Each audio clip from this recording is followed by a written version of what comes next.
Good morning.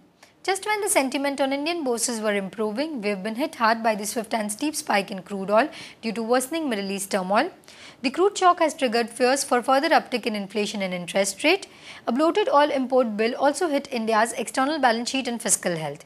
On Thursday, it almost seemed like expiry of optimism with the key indices taking a huge pounding. But we are likely to see a better opening as crude has cooled off slightly and there hasn't been any fresh sell-off in global equities. We might see a positive end to the tumultuous week provided there are no further nasty surprises.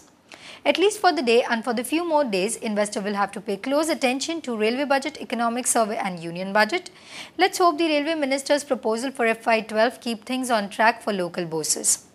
Volatility will remain high in next couple of sessions given the event risk involved.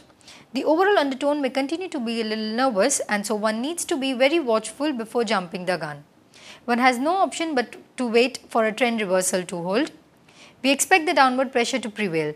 The Nifty may even retest its intermediate low of 5,177 in the coming days. The budget estimate for the fiscal deficit for FY12 will be 4.8% of GDP. Food inflation has rose to 11.49% for the week ended on February 12 compared to 11.05% in the previous week. Our Power appears to be in the lead for the 3000 megawatt long-term power purchase agreement called for by Uttar Pradesh Power Corporation. NMDC is setting up 3 lakh ton plant in Karnataka for making iron ore concentrate from iron ore waste with an investment of Rs 1.5 billion. TCS has been appointed as an official technology partner to the pro cycling team for the racing season 2011. SBI has decided to withdraw from the CD market. Tech Mahindra has won an IT outsourcing contract from Vodafone for its Qatar operation.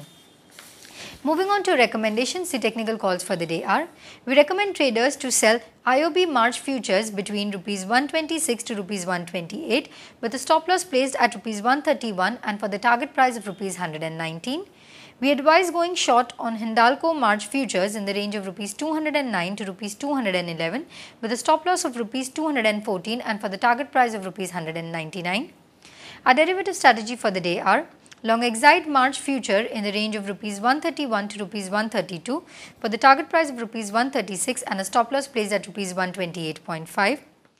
Short HPCL March futures in the range of Rs 315 to Rs 317 for the target price of Rs 303 and with the stop loss placed at Rs 322. Thank you. Wish you have a great day ahead.